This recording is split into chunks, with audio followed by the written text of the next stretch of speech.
Alors, dans la question 3 de l'interro formative, il faut résoudre grâce au graphique de sinus x l'équation sinus x égale moins 1/2.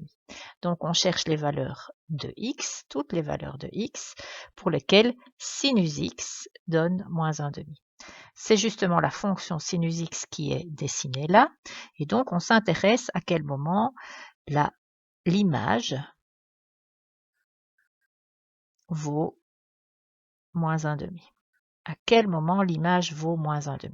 Pour quelle valeur de x est-ce que l'image vaut moins 1/2? Donc on se place à moins 1/2 au niveau de l'axe des y et on va s'intéresser à toutes les valeurs de x pour lesquelles l'image donne moins 1/2. On voit qu'il y en a pas mal sur le dessin. Et il y en a encore d'autres qui ne sont pas visibles. Alors où sont-elles? Pour ça, on va regarder comme il faut la graduation de l'axe des x. On voit que 3 carrés correspondent à pi et je vois chaque fois que j'arrive au milieu d'un des rectangles. Donc, je vais graduer avec une graduation un peu plus fine. Je vais graduer en pi sur 6, pi sur 6, 2 pi sur 6, 3 pi sur 6, 4 pi sur 6, 5 pi sur 6, 6 pi sur 6, 7 pi sur 6, 8, 9, 10, 11 pi sur 6, 12, 13, 14, 15, 16, 17, 18, 19 pi sur 6, 20, 21, 22, 23 pi sur 6, 24, 25, 26, 27, 28, 29, 30, 31 pi sur 6. Et alors si je vais par la gauche, à partir de 0, moins pi sur 6, moins 2, moins 3, moins 4, moins 5 pi sur 6.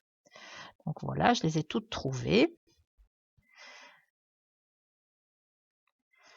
Alors, les valeurs que j'ai entourées là sont les valeurs de x visibles qui sont solutions de cette équation. Alors, soit on ne nous demandait pas plus et ça suffit, on en a 1, 2, 3, 4, 5, 6, 7 qui sont visibles là.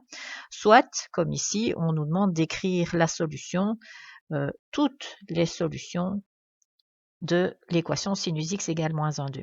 Mais donc, en fait, là, il suffit de regarder d'un peu plus près et on voit qu'on a chaque fois un couple de solutions qui se répètent à intervalles réguliers. Et l'intervalle régulier, c'est en fait ici 2π. C'est tous les 2π qu'on va retrouver les mêmes solutions.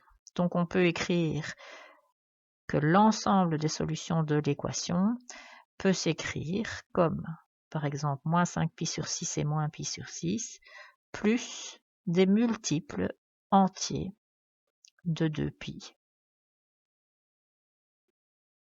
k étant donc un nombre entier. Voilà une façon d'écrire toutes les solutions de l'équation sinus x égale moins 1/2.